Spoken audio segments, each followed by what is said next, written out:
Welcome to current affairs light YouTube channel. ఇవాళ మన క్లాస్లో రీసెంట్ జరిగినటువంటి కరెంట్ అఫైర్స్లో ఇంపార్టెంట్ కాన్సెప్ట్ నేర్చుకుందామండి.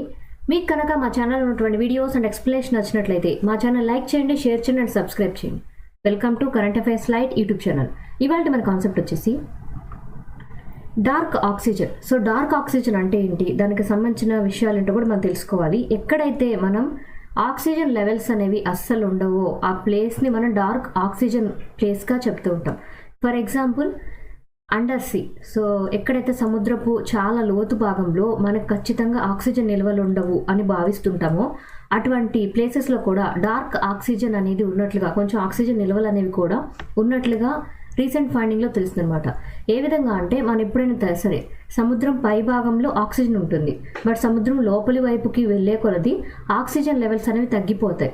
అందువల్లే సముద్రం లోపల మరీ కింద వైపు భాగంలో అంటే డీప్ ఓషన్ అంటాం. సో డీప్ ఓషన్లోకి వెళ్ళే కొద్దీ ఆక్సిజన్ లెవెల్స్ అనేవి తగ్గిపోతూ ఉంటాయి. అటువంటి ప్లేసెస్లో అక్కడ చేపలు కూడా జీవించలేవు అనమాట. సో డీప్ సీ మైనింగ్ అనేది కూడా ఒక కాన్సెప్ట్.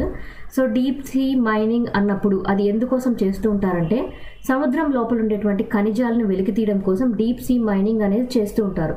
అంటే సముద్రం లోపల చాలా అట్టడుగున ఉన్నటువంటి ఖనిజాలు ఏవైతే ఉంటాయో వాటిని వెలికి తీయడమే డీప్ సీ మైనింగ్ అనమాట. సో బట్ రీసెంట్గా తెలిసింది ఏంటంటే ఈ డార్క్ ఆక్సిజన్ అని ఏదైతే చెప్తూ ఉన్నారో అది సముద్రం యొక్క అట్టడుగున చివరి పొరల్లో సముద్రం యొక్క అడుగు భాగంలో ఆక్సిజన్ నిల్వలు కూడా కొంతవరకు ఉన్నాయని ఈ మధ్య కాలం చేసినటువంటి రీసెర్చ్లో తెలిసిందనమాట. ఎందుకోసం ఇటువంటి చేశారనేది కూడా మనం తెలుసుకుందాం.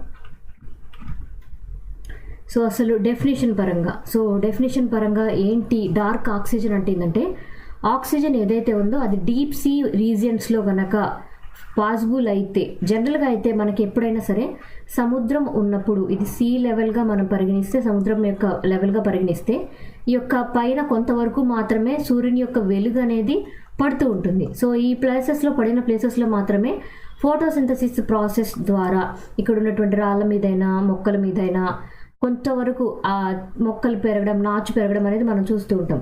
సో ఫోటోసింథసిస్ ప్రాసెస్ అనేది సూర్యుని యొక్క వెలుగు అనేది ఎంతవరకు వెళ్తుందో అక్కడ వరకు మాత్రమే జరుగుతుంది. సో అలా జరిగిన కొంత ప్లేస్ వరకు మాత్రమే మనకు ఆక్సిజన్ అనేది సముద్రపు నీటిలో ఎక్కువగా ఉంటుంది. బట్ ఎప్పుడైతే సముద్రపు అడుగున చాలా లోపలికి వెళ్తూ ఉంటామో ఆ లోపలికి వెళ్ళే దగ్గర మనకు ఆక్సిజన్ నిల్వలు అనేవి అసలు ఉండవు అనమాట, చాలా వరకు తగ్గిపోతూ వస్తాయి.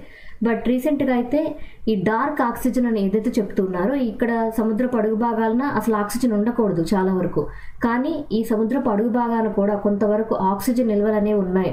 అండ్ దానివల్ల ఏంటంటే ఆ సముద్రపు యొక్క చిట్ట చివరి అడుగున పొరల దగ్గర కూడా జీవం ఉండేటువంటి ఛాన్స్ ఉందని తెలుస్తుంది అనమాట. జీవం అంటే అక్కడ నివసించేటువంటి చేపలు, అటువంటి మొక్కలు అవి కూడా ఉండేటువంటి ఛాన్స్ ఉందని ఒక విషయం తెలిసిందనమాట. సో ఇటువంటిది ఏ విధంగా ఎందుకోసం చేస్తూ ఉంటారంటే పాలీమెటాలిక్ నాడ్యూల్స్ అనేవి ఉంటాయి. సో పాలీమెటాలిక్ నాడ్యూల్స్ అని ఏవైతే చెప్తున్నామో వాటికి ఇంకొక పేరు ఏంటంటే మ్యాంగనీస్ నాడ్యూల్స్ అనమాట. అంటే మ్యాంగనీస్ ఖనిజంతో ఉన్నటువంటి రాళ్ళు లాంటి వాటిని మ్యాంగనీస్ నాడ్యూల్స్గా పిలుస్తూ ఉంటారు.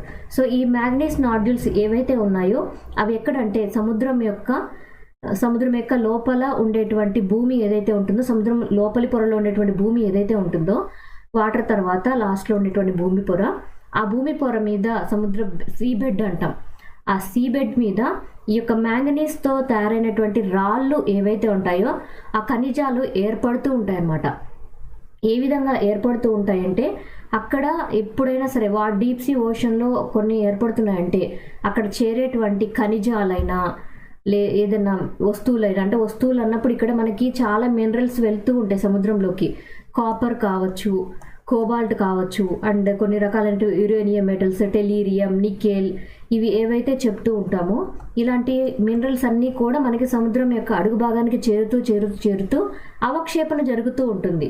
సో అక్కడ ఏంటంటే కొన్ని సంవత్సరాల కాలం పాటు జరిగినటువంటి రసాయనిక చర్యల ఫలితంగా ఆ సముద్రం యొక్క బెడ్ మీద, అంటే సముద్రం యొక్క అడుగు భాగంలో ఉన్నటువంటి నేల మీద కొన్ని అవక్షేపణతో కూడినటువంటి రాళ్ళు అనేవి ఏర్పడతాయి అన్నమాట.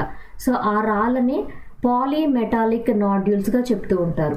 సో ఈ పాలీమెటాలిక్ నాడ్యూల్స్ ఏవైతే ఉంటాయో అవి సీ వాటర్లో ఉండేటువంటి హైడ్రోజన్ అండ్ ఆక్సిజన్ని స్ప్లిట్ చేసే క్రమంలో ఈ ఖనిజాలన్నీ కూడా ఏర్పడుతుంటాయి అన్నమాట. ఖనిజాలన్నీ కొన్ని రాళ్ళ లాంటి నిర్మాణాలుగా ఏర్పడుతూ ఉండడమే పాలిమెటాలిక్ నాడ్యూల్స్గా పిలుస్తూ ఉంటారనమాట. అంటే పాలిమెటాలిక్ నాడ్యూల్స్ అన్నప్పుడు మనం ఏమర్థం చేసుకోవచ్చు అంటే ఇవి మినరల్ డిపాజిట్స్, అంటే ఖనిజాలు అనేవి గుట్టగా ఏర్పడమే ఈ పాలిమెటాలిక్ నాడ్యూల్స్గా చెప్తూ ఉంటాం. సో ఖనిజాలు లోహాలు ఏవైతే ఉంటాయో మినరల్ డిపాజిట్స్ అనేవి సముద్రం యొక్క అడుగు భాగాన ఏర్పడమే ఇలా ఉంటుందన్నమాట. బట్ ఇలా ఉండటం వల్ల ఉపయోగం ఏంటంటే మనకి ప్రపంచం మొత్తం మీద చాలా చోట్ల కూడా ఖనిజాల వెలికితీత కోసం ట్రై చేస్తూ ఉన్నప్పుడు ఇలా సముద్రం భాగంలో ఏర్పడేటువంటి రాళ్ళు ఏవైతే ఉంటాయో వాటిల్లో ఎక్కువ శాతం ఈ యొక్క మినరల్స్ కానీ ఖనిజాలు కానీ ఏవైతే ఉన్నాయో అవి త్వరగా లభ్యమయ్యేటువంటి సిచ్యువేషన్ ఉంటే అక్కడ నుంచి ఆ ఖనిజాలు వెలికి తీయడానికి కంపెనీస్ ట్రై చేస్తాయి అన్నమాట. ఎప్పుడైతే ఇలా కనుక అక్కడ ఆక్సిజన్ నిల్వలు ఉన్నాయి అని తెలిస్తే, ఆక్సిజన్ నిల్వలు ఉన్నప్పుడు అక్కడ కనుక రాళ్ళని ఇటువంటి ఖనిజాలను వెలికితీత చేయడం అనేది సులువు అవుతుందన్నమాట. సో అలా సులువుగా ఉండటం వల్లే ఆక్సిజన్ నిల్వలు ఉన్నప్పుడు జీవం ఎక్కువగా ఉంటుంది. అక్కడ ఈ ఖనిజాలు కూడా లభ్యమైతే ఫ్యూచర్లో చాలా కంపెనీస్ సముద్రపు అడుగు భాగాన్ని ఉన్నటువంటి ఖనిజాలు ఏవైతే ఉంటాయో ఆ ఖనిజాలని ఇటువంటి డిఫరెంట్ టెక్నిక్స్ ద్వారా బయటకు వెలికి తీసేటువంటి ఛాన్స్ ఎక్కువగా ఉంటుందన్నమాట.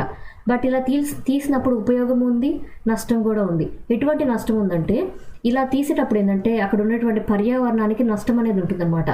ఎన్విరాన్మెంట్కి ఏ విధంగా నష్టం జరుగుతుందంటే ఎప్పుడైతే సముద్రం యొక్క అట్టడుగు పొరల్లో మైనింగ్ చేసి అక్కడ ఖనిజాలను వెలికి తీస్తూ ఉంటామో అది సముద్రం యొక్క జీవావరణం ఏదైతే ఉంటుందో ఆ జీవావరణాన్ని డిస్టర్బ్ చేస్తూ ఉంటుందన్నమాట. సో అండ్ దాంతోపాటు అక్కడ ఎంతో కొంత ఆక్సిజన్ ఉందని చెప్తూ ఉన్నారు. బట్ అక్కడ ఉన్నటువంటి ఆక్సిజన్ ఏదైతే ఉందో ఆ ఆక్సిజన్ అక్కడ ఉన్నటువంటి ఆక్సిజన్ వల్లే మనకి పాలిమెటాలిక్ నాడ్యూల్స్ ఏర్పడుతూ ఉన్నాయి. అండ్ వాటిని కనుక తీసేస్తూ ఉంటే ఈ ఆక్సిజన్ రిలీజ్ అవ్వడం కూడా జరగదు. సో అక్కడ ఏదైతే ఎలక్ట్రోలసిస్ ప్రాసెస్ అనేది జరిగి హైడ్రోజన్ ఏర్పడుతుంది, ఆక్సిజన్ కూడా ఏర్పడుతుంది. దాంతోపాటు ఈ కెమికల్స్ అన్నీ కూడా అవక్షేపణ చెంది కొన్ని రసాయనిక చర్యల ద్వారా రాళ్ళులాగా ఖనిజాలు ఏర్పడుతూ ఉంటాయి. బట్ ఎప్పుడైతే మనం సముద్రపు అడుగు భాగంలో ఉన్నటువంటి పాలిమెటాలిక్ నాడ్యూల్స్ని మనం బయటికి తీసేస్తూ ఉంటామో అప్పుడు అక్కడ ఆక్సిజన్ అనేది ఏర్పడడం కూడా తగ్గిపోతుంది అనమాట. అంటే అక్కడ జీవం కూడా ఉండేటువంటి ఛాన్స్ చాలా వరకు తగ్గిపోతుంది. అండ్ ఇది ఎగ్జామ్ పాయింట్ ఆఫ్ వ్యూలో చాలా ఇంపార్టెంట్. అండర్ సీ మైనింగ్ వల్ల ఎన్విరాన్మెంట్ అనేది కలుషితం అవుతుందా లేదా అనేటువంటి క్వశ్చన్ రైజ్ చేస్తే ఇది మన ఎగ్జాంపుల్గా రాయొచ్చు. సో ఇండియాకి గోల్డ్ మెడల్స్ రావడం జరిగింది. 2 గోల్డ్ మెడల్స్ అనేవి సాధించింది అనమాట. మొత్తం అయితే ఒక 5 వరకు మెడల్స్ అనేవి వచ్చాయి. సో ఇండియా అయితే 54th ఇంటర్నేషనల్ ఫిజిక్స్ ఒలింపియాడ్ అనేది రీసెంట్గా జరిగింది. ఈ యొక్క ఒలింపియాడ్లో మన దేశానికి కూడా చాలా మెడల్స్ అనేవి వచ్చాయి అనమాట. సో ఏ కేటగిరీలో వచ్చాయో కూడా మనం తెలుసుకుందాం. సో ఇది ఇండియాకి సంబంధించినటువంటి ఒక గొప్ప అచీవ్మెంట్ అనమాట. ఏ విధంగా అంటే ఇది 54వసారి జరుగుతున్నటువంటి ఇంటర్నేషనల్ ఫిజిక్స్ ఒలింపియాడ్ 2024 అనమాట. ఎక్కడ జరుగుతుందంటే ఇరాన్ దేశంలో ఉన్నటువంటి ఇస్ఫహాన్ ప్రాంతంలో ఈ యొక్క ఫిజిక్స్ ఒలింపియాడ్ అనేది నిర్వహిస్తున్నారు అనమాట. అంటే మన దేశంలో ఫిజిక్స్ పరంగా అత్యంత ప్రతిభ కలిగినటువంటి విద్యార్థులతోటి ఒక పోటీ అనేది నిర్వహిస్తూ ఉంటారు. సో ఇందులో 5 ఇండియన్ పార్టిసిపెంట్స్కి మెడల్స్ అనేవి రావడం జరిగింది. 2 గోల్డ్ మెడల్స్ అనేవి వచ్చాయి అండ్ 3 సిల్వర్ మెడల్స్ అనేవి రావడం జరిగింది. గోల్డ్ మెడల్స్ ఎవరెవరికి వచ్చాయంటే రిధమ్ కేడియా, వేద్ లహోటి వీళ్ళిద్దరికేమో గోల్డ్ మెడల్స్ వచ్చాయి. సిల్వర్ మెడల్స్ వచ్చేసి ఆకర్ష్ రాజ్ సహాయ్, భవ్య తివారీ, జైవీర్ సింగ్ వీళ్ళ ముగ్గురికేమో సిల్వర్ మెడల్స్ అనేవి రావడం జరిగింది. బట్ ఈ యొక్క ఫిజిక్స్ ఒలింపియాడ్ ఏదైతే ఉందో దానిలో పొజిషన్స్ వైజ్ ఎవరికి ఎక్కువ మెడల్స్ రావడం జరిగిందంటే చైనాకి ఎక్కువ మెడల్స్ వచ్చాయి. నెక్స్ట్ రష్యా, రొమేనియా, మన ఇండియాకి వియత్నాంకి 4th పొజిషన్లో మెడల్స్ అనేవి సాధించడం జరిగింది. Turkey government controversial stray dog euthanasia law అనేది పాస్ చేయడం జరిగింది. అంటే టర్కీ గవర్నమెంట్ వాళ్ళు అసలు స్ట్రే డాగ్స్ని ఎథునేషియా లా అంటే అవి కనుక హృదయ విదారకరమైనటువంటి పరిస్థితుల్లో ఉంటే వాటిని విషమిచ్చి కానీ మత్తుమంది ఇచ్చి కానీ చంపేయడమే యుథనేషియా అనమాట. అంటే మనం ప్రాణభిక్ష కాదు, యుథనేషియా లా అన్నప్పుడు ఏంటంటే అది అసహమైనటువంటి స్థితిలో ఉన్నప్పుడు, అంటే అవి బతికి ఉండవు, ఇంకా బతకాల్సినటువంటి స్థితి లేదు, వీటి వల్ల హాని కలుగుతుంది అన్నప్పుడు మనుషులనైతే వాళ్ళు కంప్లీట్గా బాడీ అనేది కోమాలోకి వెళ్ళిపోవడం, ప్యారలైజ్ అయిపోవడం జరిగినప్పుడు మనుషులకు ఉండేటువంటి యుథనేషియా లా ద్వారా ఏంటంటే వాళ్ళకి చనిపోవడానికి గవర్నమెంట్ పర్మిషన్ ఇస్తుంది. అంటే వాళ్ళకి ఏదో ఒక మత్తు మంది ఇచ్చి కానీ విషం ఇచ్చి కానీ ప్రొసీజర్స్ ద్వారా చంపడానికి గవర్నమెంట్ పర్మిషన్ ఇస్తుందన్నమాట. అదేవిధంగా వీధి కుక్కలు ఏవైతే ఉంటాయో ఆ వీధి కుక్కల్ని యుతనేషియా లా ప్రకారం వాటిని చంపేసేటువంటి ప్రోగ్రామ్ అనమాట. అంటే ఇలా ఎందుకు చంపుతారు? అన్నిటినీ చంపేరు, కానీ అక్కడ ఉన్నటువంటి డాగ్స్లో ఏవైతే ఇబ్బందికర పరిస్థితుల్ని కల్పిస్తున్నాయో వాటిని తీసివేయడానికి ఇటువంటి చట్టాన్ని టర్కీ గవర్నమెంట్ తీసుకొని రావడం జరిగింది. అండ్ టర్కీ గవర్నమెంట్ ఎప్పుడైతే ఇటువంటి చట్టాన్ని తీసుకొని వచ్చిందో చాలా వరకు కూడా ఎవరైతే ఈ జీవుల గురించి పోరాడుతూ ఉంటారో వాళ్ళందరూ కూడా చాలా గొడవ చేశారనమాట. ఎందుకంటే కుక్కలైనా సరే వాటికి ప్రాణం ఉంటుంది కాబట్టి వాటిని అనవసరంగా అలా చంపేయకూడదు అని భావిస్తూ చాలామంది జంతు ప్రేమికులు ఎవరైతే ఉంటారో వాళ్ళు గొడవ పడుతూ ఉన్నారనమాట. ఎందుకంటే ఇలా చంపడం కన్నా కూడా ఈ డాగ్స్ ఏవైతే ఉన్నాయో, అంటే వీధి కుక్కలాగా ఏవైతే ఉన్నాయో వాటిని షెల్టర్స్లో పెట్టొచ్చు కదా, వాటిని చంపేయకుండా అని చెప్తున్నారు అనమాట. బట్ ఎటువంటి వాటిని వాళ్ళు చంపేయాలనుకుంటున్నారంటే చాలా అగ్రెసివ్ బిహేవియర్ ఉండి ఏవైతే ర్యాబిస్ వ్యాధి కలిగి ఎలా అంటే అలా మనుషుల మీదకి వెళ్ళిపోయి వాళ్ళని గాయపరుస్తూ ఉంటాయో అటువంటి కుక్కల్ని మాత్రమే వాళ్ళు ఈ యొక్క చట్టం కింద వాటిని తొలగించడం జరుగుతుంది. మిగిలినవి ఏవైతే ఉంటాయో వాటిని తీసుకొచ్చేసి స్ట్రీట్ డాగ్స్ అన్నిటిని కూడా తీసుకొని వచ్చి వాటన్నిటిని యానిమల్ షెల్టర్స్ అని ఉంటాయి.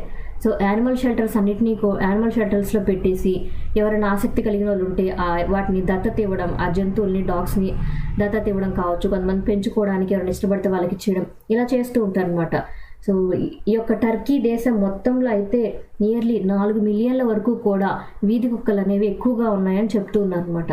బట్ షెల్టర్స్ ఏమో ప్రజెంట్ అయితే 322 ఉన్నాయి.